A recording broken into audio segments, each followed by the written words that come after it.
제 얼굴을 안 보셔도 되니까 소리에만 귀를 기울이시고 말씀 잘 나눴으면 좋겠습니다. 에베소서 4장 1절 2절을 다 같이 한 목소리로 봉독하시겠습니다. 그러므로 주 안에서 갇힌 내가 너희를 권하노니 너희가 부르심을 받은 일에 합당하게 행하여 모든 겸손과 온유로 하고 오래 참음으로 사랑 가운데서 서로 용납하고. 아멘. 저는 오늘 함께 봉독한 말씀을 가지고 모든 겸손과 온유로 하고 라는 제목으로 하나님 말씀 나누겠습니다.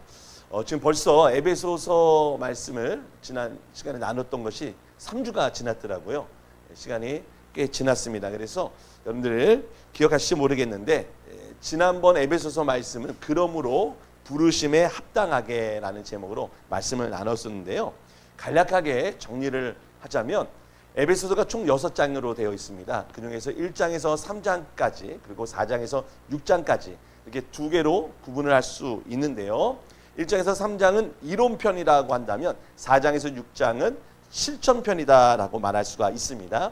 그래서 이 이론편과 실천편을 연결해주는 아주 중요한 접속사 단어가 하나 있는데 그게 바로 그러므로라고 말씀드렸어요.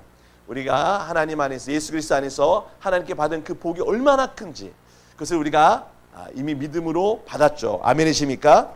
우리가 하나님의 부르심을 받은 것은 자격이 있어서가 아니라 어떤 자격이 갖춘 어떤 일을 할 만한 능력이 우리에게 있어서가 아니라 값없이 우리를 하나님의 자녀로 불러주셨어요. 부르신 다음에 주님의 일을 하게 하셨다는 것. 이게 순서가 굉장히 중요하다고 말씀드렸죠. 그래서 하나님의 부르심, 우리를 구원하시는 부르심에는 우리의 자격이 있어서가 아니라 우리 능력이 있어서가 아니라 아무 자격 없는 죄인들을 불러 구원해 주시고 나서 이제는 하나님의 자녀답게 살라라고 하셨어요. 그래서 우리는 그러므로라는 이것은 내게 능력이 없는데 나를 부르신 하나님의 그 은혜로 하나님 자녀답게 살아가게 하는 것, 살아가려고 이제 주의 은혜를 구하는 것, 이것이 바로 그러므로의 의미다라고 말씀을 드렸습니다. 자, 그러니까 하나님께서는 그리스도의 피로 우리들의 죄를 씻어 주셨고 성령을 보내 거룩하게 하셨어요. 이제는 하나님의 자녀답게 살게 하셨다라는 겁니다. 자, 우리는 이 말을 좀 자주 듣습니다. 여러분 너무나 잘 알고 있어요. 그런데 중요한 것은 이거예요. 자, 여러분 저를 보십시오. 저를 봐주세요. 우리가 예수를 믿고 하나님의 자녀가 되었잖아요. 그리고 죄의 사함을 받았잖아요. 그러면 바로 천국에 딱 들어가면 얼마나 좋겠어요? 근데 바로 천국에 들어가는 것이 아니라 주님 나라가 이 땅에 완전히 임할 때까지 우리가 그때까지 우리에게 주어진 임무가 있다라는 거예요. 그 임무는 그리스도의 장성한 분량까지 이르면서 그리스도의 제자로서 복음을 전하는 일이죠. 그러기 위해서는 또 주의 능력을 받아서 살아가야 된단 말이에요. 근데 우리는 이 과정이 사실상 우리에게 굉장히 버거운 숙제예요. 내가 예수님처럼 살라고 하는데 그러지 못하는 나의 한계를 늘 보면서 늘 낙심해요. 그래서 때로는, 자 집사님 저를 봐주세요. 때로는 평생 예수 안 믿고 살다가 지멋대로 살다가 죽기 전에 내가 예수님 믿고 이제 예수님 나의 구세주입니다 고백해가지고 천국 가는 마치 예수님이 십자가에 달려 돌아가실 때 구원받은 강도처럼 그렇게 구원받는 사람이 굉장히 부러울 때가 있어요. 차라리 내가 멋대로 살다가 마지막에 예수님 영접하고 바로 천국에 들어가면 얼마나 좋겠는가. 그런데 대부분의 성도들은 그렇지 않아요. 예수님을 믿고 구원받은 다음부터 이제 완전히 천국에 들어가는 그날까지 영화롭게 되는 그날까지 우리에게 주어진 이 삶이 예수님처럼 살라고 하는 이 명령이 사실상 우리에게는 가장 큰 숙제다라는 겁니다. 그래서 오늘 이 그러므로라고 하는 이 우리 신앙의 이제 뭐랄까 진짜 우리 신앙의 고군분투 영적인 전쟁이 시작되는 데 있어서 우리가 이것을 어떻게 살아내야 할 것인지 우리 말씀을 통해서 함께 나눴으면 하는 것입니다. 하나님께서는 우리 나약함을 아신다라고 말씀드렸죠. 우리가 예수님처럼 살 것처럼 생겨서 저 아무개는 보니까 착해. 예수님을 좀 닮아 있어. 그러니까 쟤는 내가 자녀로 불러야지가 아니라 정말 원수 되었을 때, 마귀의 자녀였을 때 예수님을 조금 더 닮지 않은 자들을 불러다가 구원해 주셔서 이제부터 넌 내 자녀야 라고 불러주셨다는 거. 이 자체도 참 믿기 어렵지만 이제는 예수님처럼 살라고 성령을 또한 보내주셨다는 거. 그래서 우리는 예수님을 믿고 성령의 인도를 받아 살아가는데 정말 예수님처럼 내가 닮아가는가? 여기서 회의감을 느낀다는 거죠. 내가 예수님처럼 살려고 노력하는데 내 안에 예수님의 모습보다는 옛사람의 모습이 더 많이 보일 때가 있고, 또 옛사람이 좀 작아진 듯 했는데 어느 날 불쑥불쑥 고개를 쳐드는 것을 보면 가장 당황스럽고 가장 속상한 게 다름 아닌 우리 믿음의 성도들 자신이다라는 것입니다. 우리가 예수를 믿고 구원받았다, 그리고 나는 하나님의 자녀입니다라는 그 구원의 확신, 그 기쁨, 여러분 다 아시죠? 근데 그 기쁨도 잠시 내가 하나님 자녀보다는 저 마귀에 더 닮았어 하는 한심스러움 때문에 우리 그 구원의 감격에 비등하는 그 낙심도 우리에게 있다라는 것입니다. 여러분들 어떠십니까? 나는 변화된 줄 알았는데 변화가 전혀 안 돼 있는 내 모습을 볼 때 얼마나 한심합니까? 때로는 내가 하나님의 자녀가 돼서 기쁨을 누리고 막 은혜가 충만한데 우리 일상생활에 돌아가서 여전히 나를 힘들게 하는 문제들이 그대로 산적해 있을 때 우리는 이 신앙생활이 버겁게 느껴진다라는 것입니다. 이런 일들이 계속 반복되죠. 그래서 예수를 일찍 믿은 여러분들, 내가 정말 언제 예수님 닮아가나 하면서 넘어지고 다시 일어나고 넘어지고 다시 일어나고 이런 것을 계속 반복하다 보면 로마서 11장 29절의 말씀, 하나님의 부르심에는 후회하심이 없다라는 이 말이 도무지 잘 와닿지 않는다라는 거죠. 하나님 나 같은 사람을 부르셔서 후회하시지는 않을까, 이런 생각을 합니다. 물론 우리 성도 여러분들은 별로 그런 생각을 저보다는 많이 안 하실 것 같아요. 저 같은 사람을 목사로 불러서 일본에 보내주셨다, 하나님 굉장히 손해보실 텐데 라는 생각이 듭니다. 그런데 하나님의 부르심에는 후회하심이 없다라고 하느니 이 말씀을 도무지 내가 받아들이기가 쉽지 않다라는 것이죠. 그러면 하나님의 부르심에 대해서 우리는 다시 생각해 봐야 한다라는 거죠. 제가 앞서 말씀드렸다시피 하나님의 부르심에는 나의 어떤 자격도 나의 어떤 가능성도 거기에 포함되지 않다라는 것을 알아야 됩니다. 우리는 그것을 착각해요. 내가 신앙생활을 오래 하고 말씀 공부를 하고 내가 하나님에 대한 지식이 있다 보면 하나님이 내게 주신 은혜가 크다라는 것을 알면서 동시에 마치 내가 그것을 알기 때문에, 내가 그것을 경험했기 때문에 나는 좀 보다 나은 사람이야 라는 착각을 합니다. 그 착각이 또다시 나의 발목을 잡아서 나의 믿음 없음을 후회하게 만드는 것이죠. 여러분, 하나님의 부르심, 그 부르심은 전적인 하나님의 은혜입니다. 내가 어떤 자격이 있어서 가능성이 있어서 부름받지 않았다는 것을 늘 우리는 깨달아야 합니다. 따라서 우리는 하나님 제게 은혜를 주시고 믿음을 주시고 성령으로 나를 이끌어 주소서라는 이 기도 없이는 우리가 이 부르심에 합한 삶을 살아갈 수 없다라는 것이죠. 여러분, 우리 1절에 보면 그러므로 주 안에서 갇힌 내가 너희를 권하노니 너희가 부르심을 받은 일에 합당하게 행하라 라고 되어 있죠. 그리고 4절 보십시오. 4절에 몸이 하나여 성령도 한 분이시니 이와 같이 너희가 부르심의 한 소망 안에서 부르심을 받았다. 여러분, 이 부르심을 받은 저와 여러분들, 그런데 여러분 여기서 이 부르심에 따라 합당하게 살려면 그 부르심의 과정과 부르심의 내용이 오직 예수라는 사실을 알아야 됩니다. 여러분, 저와 여러분들 부르시기 위해서 하나님은 예수 그리스도를 이 땅에 보내주셨어요.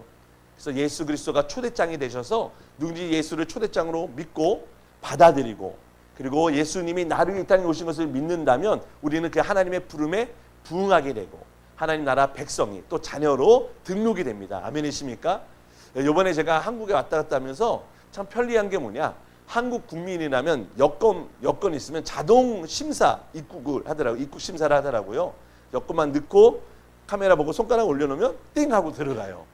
그럼 이제 외국 관광객들, 외국 분들은 한참 줄을 서서 있고, 야, 내가 대한민국 국민이라는 게 좀 자랑스럽게 느껴진다.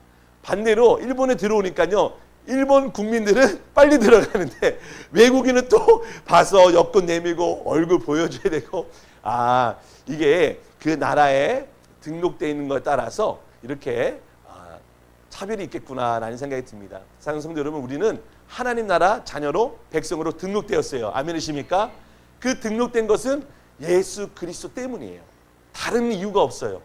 예수 그리스도가 나의 초대장 되심을 믿는 거예요. 자, 그런데 여러분, 이 초대, 이 하나님의 부르심이 그리스도라는 과정을 통해 있었다라고 하는데, 자격 없는 우리를 하나님의 자격 있는 백성으로 등록시키기 위하여 예수 그리스도가 나의 연약함을 대신 짊어지시고 나의 죄값을 대신 치러주셔야만 했다라는 거예요. 그래서 우리가 하나님의 원수 마귀, 하나님의 원수였던 마귀의 자녀였던 우리가 하나님의 자녀로 이렇게 초대받아 부름받아 받기 위해서 이 가운데 예수 그리스도의 십자가의 죽으심과 부활하심이 있다라는 겁니다. 그래서 우리의 부르심에는 항상 예수 그리스도가 내용이 되신다. 뭐라고요? 우리의 부르심에는 예수 그리스도가 내용이 되신다라는 겁니다. 그래서 우리가 이 부르심에 합당하게 살기 위해서는 부르심의 내용이 되시는 그리스도와 연합을 해야 되고 그분처럼 살아가야 되는 거예요. 아멘이시죠? 그러니까 하나님이 우리를 부르셨고 우리를 부르시기 위해 예수 그리스도를 보내셨고 예수 그리스도는 하나님의 부름에 우리가 합당하게 하기 위하여 자기 자신을 하나님의 속죄제물로 내어주셨고 그 이 땅에 오셔서 사람들에게 조롱받으시고 핍박받으시고 버림받으신 그 과정을 통해 우리가 하나님의 자녀가 되었다는 사실입니다. 그래서 우리가 그 부르심에 합당한 삶을 살기 위해서는 그리스도처럼 살아가야 한다라는 것이죠. 다른 것이 아닙니다. 부르심에 합당한 삶, 그리스도를 따라 그리스도처럼 살아가는 것. 그게 바로 오늘 우리가 핵심으로 나눌 2절 말씀이 되겠습니다. 자, 리세츠 우리 2절 말씀 같이 읽겠습니다. 시작. 모든 겸손과 사랑 가운데서 서로 용납하고. 여러분, 여기 나오는 덕목들을 크게 4가지가 나오죠. 첫 번째는 뭐죠? 겸손. 다음은 온유. 그리고 오래 참음, 서로 용납하라. 이 4가지는 여러분 오늘 꼭 기억했으면 좋겠습니다. 첫 번째 뭐라고요? 겸손. 따라합니다. 겸손. 두 번째는 온유. 세 번째는 뭐죠? 오래 참음. 네 번째는 서로 용납하는 거. 이 4가지 여러분들이 아마 이미 익히 잘 알고 있는 것일 겁니다. 성경에는 여기 본문뿐만 아니라 곳곳에 겸손하라, 온유하라, 오래 참아라, 그리고 서로 용납하라라는 말씀이 명령으로 참 많이 나오고 있어요. 근데 여러분, 우리가 겸손하려고 그러면요, 이게 쉽지가 않아요. 온유하려고 그러면요, 꼭 온유하지 못하게 할 상황들이 자꾸 일어나요. 오래 참으려고 하다 보면 한순간에 다 엎드려져서 내가 참 참을성이라고는 하나도 없구나라는 걸 깨닫게 됩니다. 서로 용납하라라고 하는데 내 마음에 드는 사람만 품으려고 하는 우리의 자신을 볼 때 우리는 이 4가지 덕목 중에 단 한 가지도 제대로 할 수 없다라는 생각이 좀 듭니다. 모르겠어요. 여기 있는 목사가 참 부족해가지고 맨날 저는 참 못합니다 이런 얘기해서 여러분들 실망하실지 모르겠는데 오늘 말씀을 통해서 그럼에도 불구하고 우리 4가지 덕목이 우리 믿는 저와 여러분들에게 어떻게 이루어지는지 어떻게 시행이 되는지에 대해서 그렇게 말씀을 나누려고 합니다. 여러분, 이 4가지는요 다 예수님 안에서 재발견돼야 돼요. 예수님 믿지 않는 사람도 겸손한 사람이 있죠. 교회 안 다니는데도 온유한 사람, 온유한 성품, 부드러운 성품을 갖고 있는 사람 있어요. 여러분 주변에 있으실 거예요. 그리고 나보다도 불신자가 더 인내심이 많은 것을 볼 때가 있고요. 그리고 참 마음이 너그러운 사람들 볼 때가 있어요. 근데 우리가 여기 나오는 겸손과 온유와 오래 참음과 서로 용납함을 이 덕목을 세상 사람들에게서 발견하는 것이 아니라 거기를 닮아가는 것이 아니라 우리는 예수 그리스도 안에서 새롭게 다시 발견해서 그리스도께 받아야 되는 거예요. 왜? 우리의 부르심은 그리스도가 내용이시기 때문에 우리의 부르심에 합한 삶을 살기 위해서는 내용이 되시는 그리스도께 배워야 되는 거죠. 그래서 이 4가지를 우리가 그리스도 안에서 재발견하고 그래서 이것을 우리가 그리스도를 소유한 자, 그리스도와 동행하는 저와 여러분들에게 이 속에서부터 이 4가지 덕목이 나오는 그런 은혜를 발견하는 시간이 되길 바랍니다. 자, 먼저는요, 이 4가지의 공통점이 있습니다. 이 4가지는 뭐냐? 우리가 이것을 다 지킨다 해도 누가 이걸 가지고 칭찬하지 않는다라는 거예요. 여러분들이 겸손하다고 해서 야, 참 저 사람은 겸손하다 이렇게 칭찬하는 사람보다는 우리의 겸손함을 짓밟고 또 우리 겸손함을 이용해서 자신을 더 드러내려는 사람들이 훨씬 더 많아요. 우리가 온유해지면 온유할수록 우리를 무시하는 사람이 더 많습니다. 우리가 오래 참으면 오래 참을수록 우리를 무슨 바보 취급하는 사람들이 많아요. 가만히 있자니 가만히 취급하는 사람들이 훨씬 많이 있어요. 서로 용납하라 하면서 정말 내가 품기 어려운 사람까지 품으려고 하는데 상대가 그것을 몰라줄 때도 있다는 거예요. 그래서 우리는 이 네 가지를 칭찬받으려 하여 이 덕목을 찾으려 해서는 안 되고, 내가 이미 받은 구원과 이미 부름을 받은 이 부르심 안에서 마땅히 응당히 내게 나와야만 하는, 내 안에 예수가 계시다면 당연히 내 안에 있어야 할 덕목으로서, 옵션이 아니라 내 속에 계신 주님으로 말미암아 나와야 할 것으로서 우리가 이것을 이해하고 또 우리 안에 그것이 드러나게 바라는 시간이 되기 바랍니다. 자, 첫 번째는요, 모든 겸손입니다. 모든 겸손. 여기서 모든 겸손이라는 모든 상황 속에 겸손해야 합니다. 내가 겸손해지고 싶을 때 겸손해지는 것이 아니라 항상 겸손해야 합니다. 여러분, 이 겸손이라는 이 단어가요, 다양한 헬라어 단어들이 있지만 여기서 쓰여진 이 단어는 조금 독특합니다. 이것이 타페이노 프로슈네라는 단어인데요, 여기 단어 안에 타페이노스라는 단어가 합성어로 들어가 있어요. 근데 이 타페이노스라는 이 단어가요, 좀 독특해요. 제가 이것을 보면서 놀란 게 뭐냐, 이 타페이노스라는 단어가 짓눌리다, 굴욕감을 느끼다, 천한, 낙담시키는, 초라한, 낮은 등급의 또는 겸손한, 이런 의미가 있어요. 짓밟힌 거, 그리고 다른 사람에게 굴욕감을 느끼는 거, 천한 취급을 받는 거, 낙담하는 거, 이것이 이 겸손이라는 단어 안에 들어가 있어요. 그러면 여러분, 우리는 이 사도 바울이 이 단어를 의도적으로 쓰고 있다라고 눈치채야 되죠. 이 단어 안에 있는 이 타페이노스라는 이 모습이 바로 이사야 선지자가 예언했던 고난받는 종의 모습, 장차 오실 예수 그리스도, 우리에게는 이미 오신 예수 그리스도의 모습이 아니겠습니까?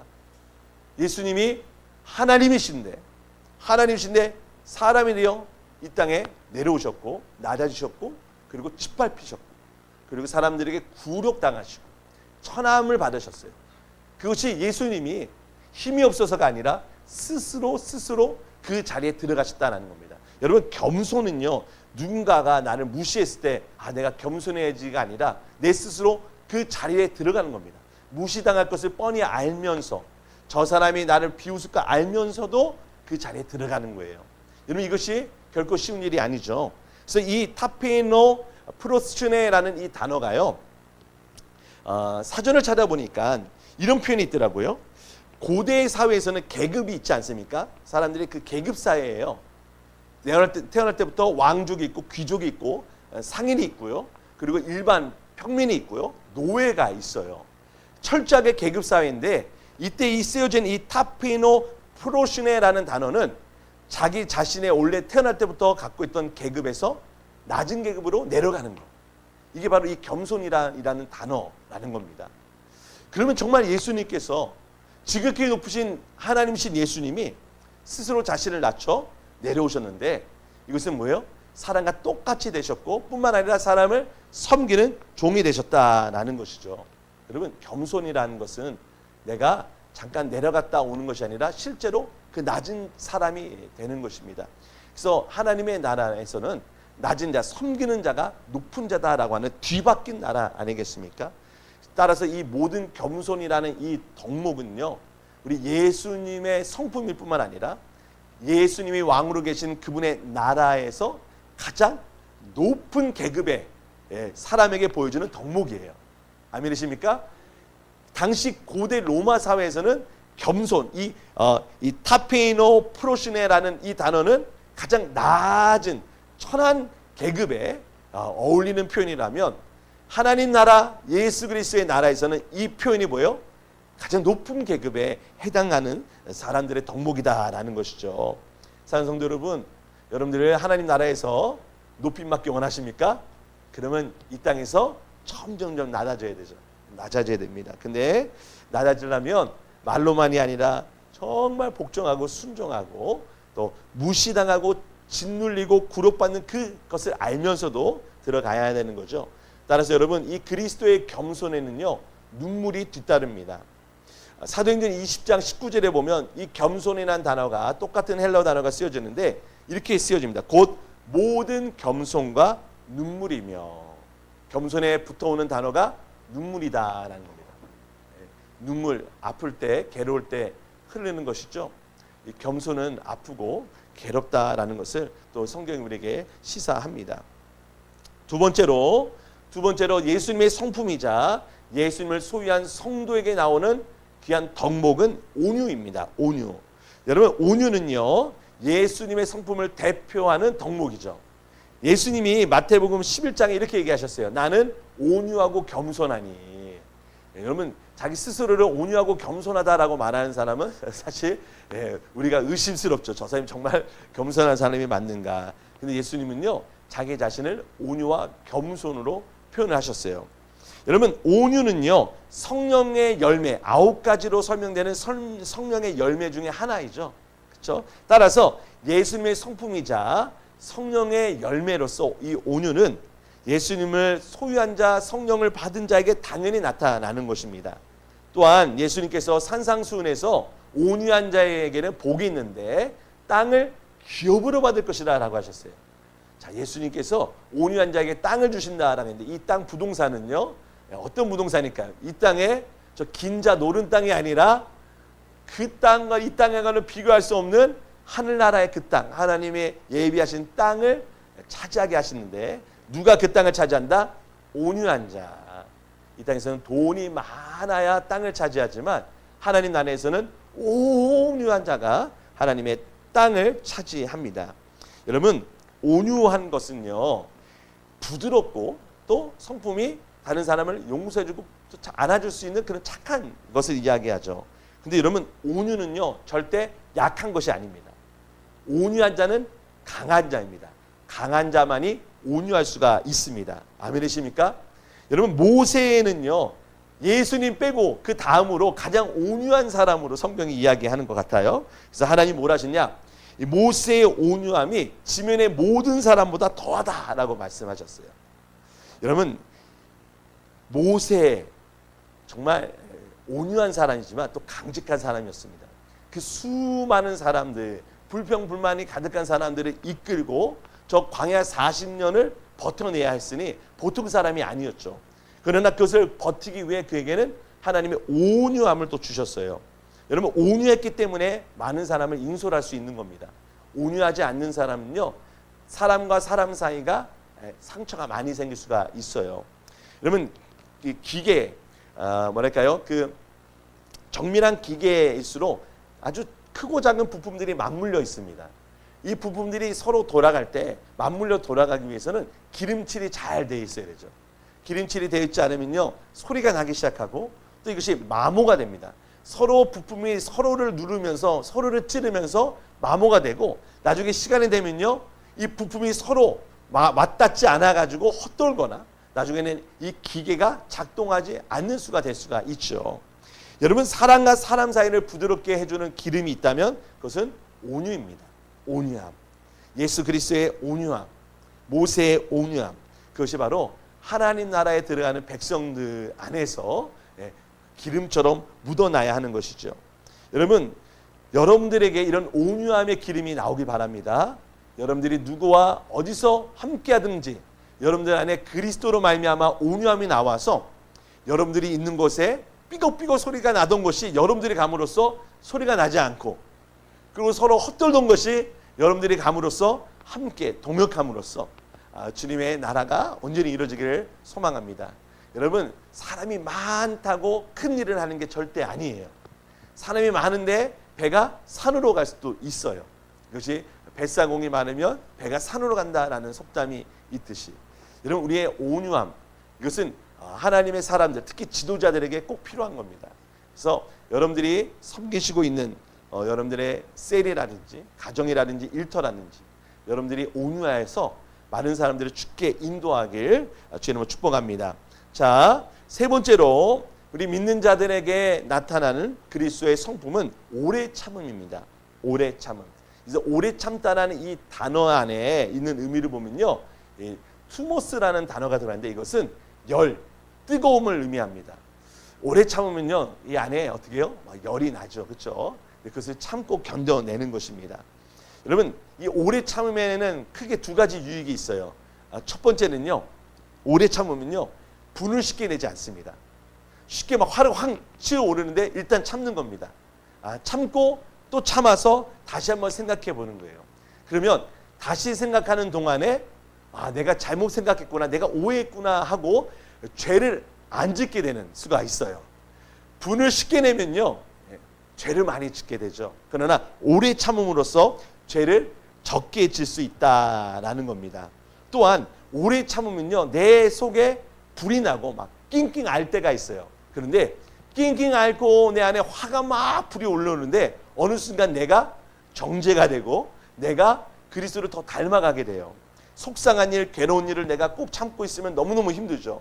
그때 예수 그리스도를 바라보고 묵상할 때 예수님은 나를 얼마나 참으셨는가, 하나님 나를 얼마나 오래 참으셨는가, 그것을 통해서 우리는 내 안에 영적으로 단련이 되고 예수님을 닮아가게 되는 것을 알 수가 있습니다. 근데 여러분, 이 오래 참음이라는 이 단어 안에 내포된 것은 무엇이냐? 언젠가는 그만 참을 날이 온다라는 거예요. 죽을 때까지 참으라는 게 아니라 좀만 참고 버텨라라는 거죠. 그러면 주님께서 저와 여러분들을 완전히 해방시키시고 또 억울한 일을 당했다면 그것을 보복하시는 날이 속히 오니 그날을 바라보며 참으라라는 겁니다. 언제고까지 참기만 하라는 것이 아니라 주님께 소망을 두고 나를 건져주시고 보복하실 하나님을 바라보며 인내하라는 거예요. 그러면 어느 날 끙끙 앓다가 잉태하는 날이 오는 겁니다. 그때 무엇이 나옵니까? 내 속에 선한 것이 나오는 것이죠. 아멘이시죠? 우리는 좋게 숙성이 돼야 돼요. 김치 같은 거는 오랫동안 잘 묵어놓으면요, 이 묵은지가 되죠. 그렇죠? 발효가 잘 됩니다. 근데 그것을 잘못 묵혀 놓으면 이게 썩어버리면 이것을 먹지도 못하고 냄새가 심하게 나는 겁니다. 우리 오래 참으면 그리스도를 묵상해야 돼요. 성령을 통해 오래 참아야 돼요. 그러면 내 안에 그리스도께서, 성령께서 내 안에 그리스도를 더 닮아가도록 형상을 만들어 가시는 거예요. 아멘이십니까? 그런데 그리스도를 품지 않고 성령의 도움을 받지 않고 낑낑 앓면요, 내 안에 분이, 악함이, 악독함이 막 있어서 원망하고 시기하는 거예요. 그러면 시간이 지날수록 점점 내 안에 부식이 일어나고 부피가 일어나서 썩은 내가 나고 나중에 뚜껑이 열리는 순간 이제 폭발하게 되는 거죠.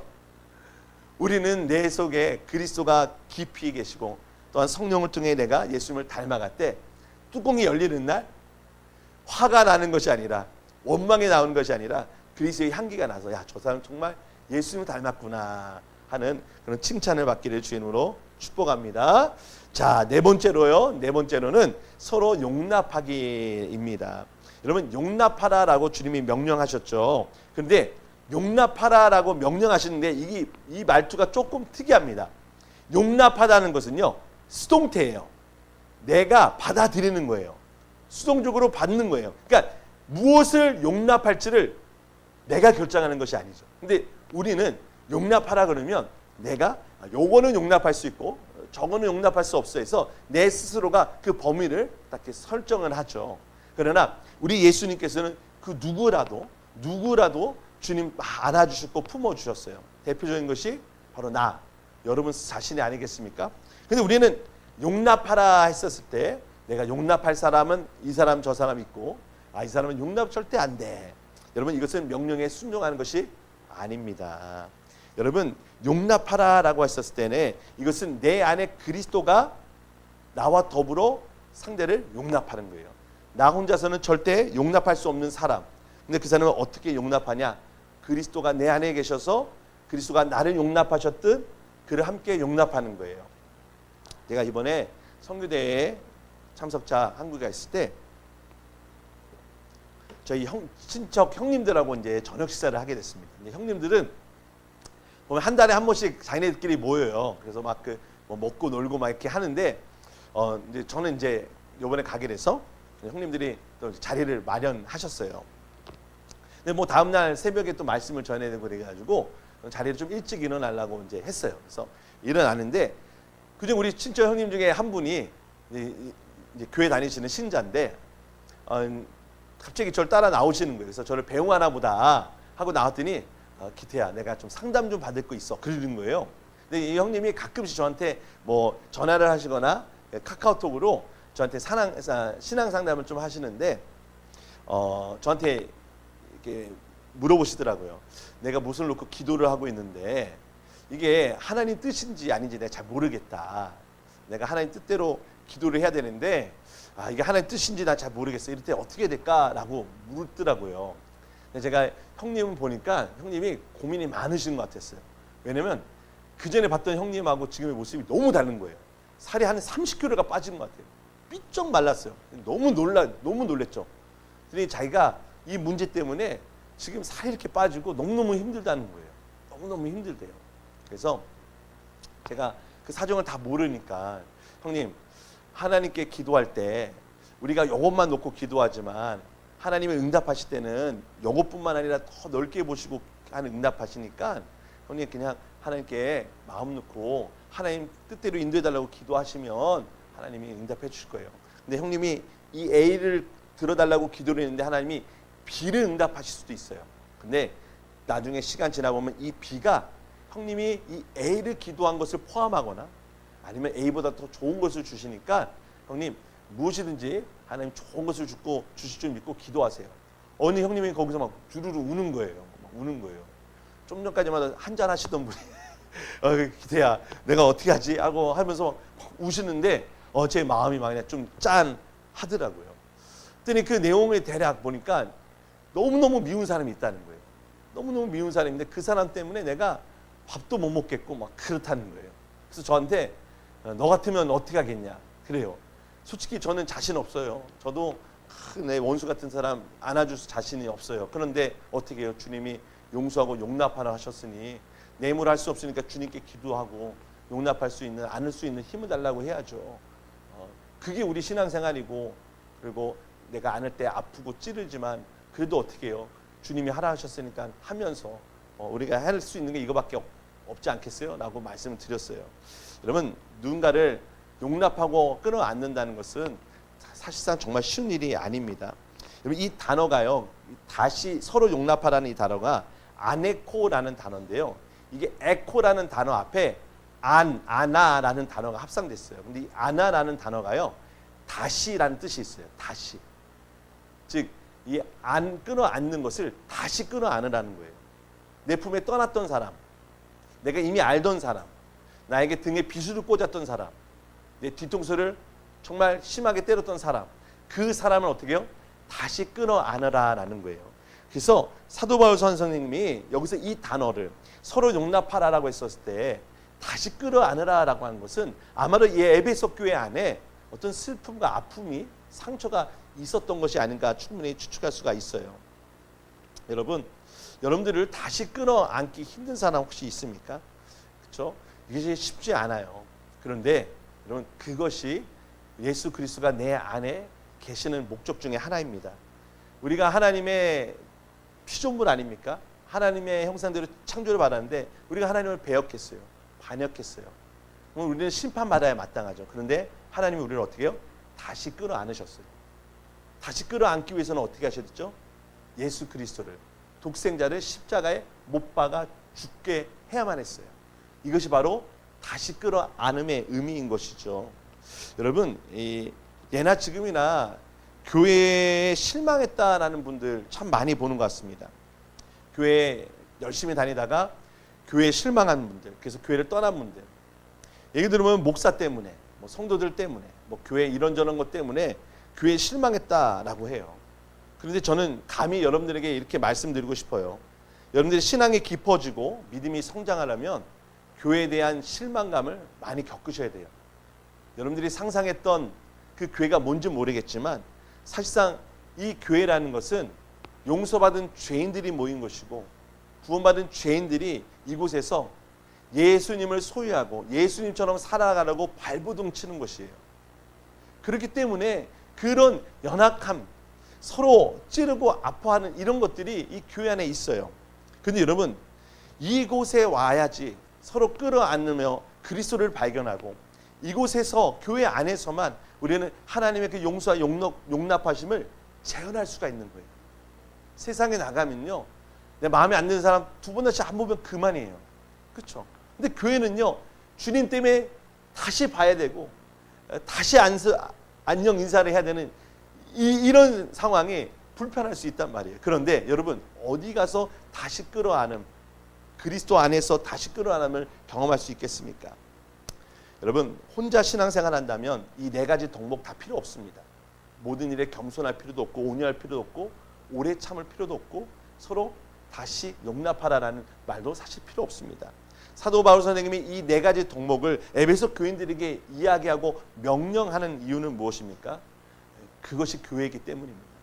교회 안에서 부르심을 받은 자들이 이와 같이 그리스도를 소유한 자로서 한 그리스도 안에서 자기 자신을 더 낮추고, 그리고 온유함으로 상대와 함께 기름칠하여서 부드럽게 한 마음이 되어 주의 교회의 일꾼이 되고, 또 주님이 나를 오래 참으신 같이 내가 오래 참으며 주님께 모든 것을 의탁하며 주님께서 보복하시고 주님께서 갚아주실 것을 믿으며 내가 예수 그리스도와 함께 발효가 되어서 내 안에 예수님이 나타나게 하고, 또 주님이 나를 다시 끌어안기 위해 십자가에 달리셨듯이 나도 예수님처럼 다시 끌어안아보면서 내 안에 아픔을 겪고 또 내 안에 찔림을 경험하면서 우리는 예수님처럼 살아가는, 예수님을 닮아가는 그런 훈련을 하게 되는 것입니다. 사랑하는 성도 여러분, 이 덕목들은 하나하나씩 지키기가 쉽지 않습니다. 그런데 우리가 이것을 지키기 위해서는요, 사람을 보는 것이 아니라 그리스도를 묵상해야 됩니다. 십자가에 달리신 예수 그리스도, 나를 위하여 저 하늘 영광 보좌를 버리시고 이 땅에 겸손함으로 짓밟히기 위해 내려오신 그리스도를 묵상할 때, 나를 위하여 온유하신 분이 이 땅에 오셔서 십자가에 달려 돌아가신 걸 묵상할 때, 그분이 나의 그 모든 죄를 오래 참으신 그 결과의 십자가를 묵상할 때, 그리고 나를 다시 끌어안기 위하여 자기 자신을 십자가에 못 박으신 예수 그리스도를 묵상할 때, 그리고 그 예수 그리스도가 내 안에 계심을 믿음으로 바라볼 때, 우리가 바로 이 겸손과 온유와 오래 참음과 서로 용납함이 나타나게 된 줄 믿습니다. 여러분, 이 네 가지 덕목들은요, 주님의 교회를 건강하게 만들고 교회를 더욱더 그리스도의 몸으로서 든든히 서가게 합니다. 여러분, 이런 상황들을 우리가 겪고 싶지 않겠죠. 누군가를 용서해야 될 상황, 용납해야 될 상황. 그러나 이것이 바로 우리의 연약한 결과 아니겠습니까? 우리 순복음 군막교회는요, 바로 예수 그리스도의 그 은혜로 하나 되는 교회, 그 하나됨 속에서 아픔을 겪고 하나됨 속에서 내가 내 마음의 찔림을 겪지만 그럼에도 불구하고 주님이 내 안에 계시고 저 안에 있고, 그러므로 우리가 한 분이신 그리스도로 건강한 몸을 이루는 그런 교회가 되어야 될 줄 믿습니다. 이런 말씀을 마치도록 하겠습니다. 우리가 절대로 간과해서 안 되는 것이 하나 있습니다. 왜 우리에게 이러한 덕목들이 요구되는가? 예수 그리스도를 믿고 구원받는 자들에게 이 덕목들이 우리에게 나타내야 되는 이유는 무엇이냐 하면, 예수님이 이 땅에서 그렇게 사셨기 때문입니다. 예수님이 우리를 구원하시기 위해 이 일들을 행하셨기 때문입니다. 따라서 예수 그리스도로 부름을 받은 저와 여러분들은 그 부르심의 내용이 그리스도가 내 안에 계시기 때문에 예수님의 그 덕목이 이 세상에서 정말 견디며 또 몸부림치며 살아가는 우리들에게 이러한 덕목들이 스멀스멀 나오는 줄 믿습니다. 예수 그리스도를 묵상하십시오. 십자가를 묵상하십시오. 그리고 예수님의 그 십자가 나의 십자가임을 고백할 때 어느 순간 내 안에 그리스도가, 내가 그리스도 안에 있어 모든 겸손과 온유와 오래 참음과 서로 용납함이 실현될 줄 믿습니다.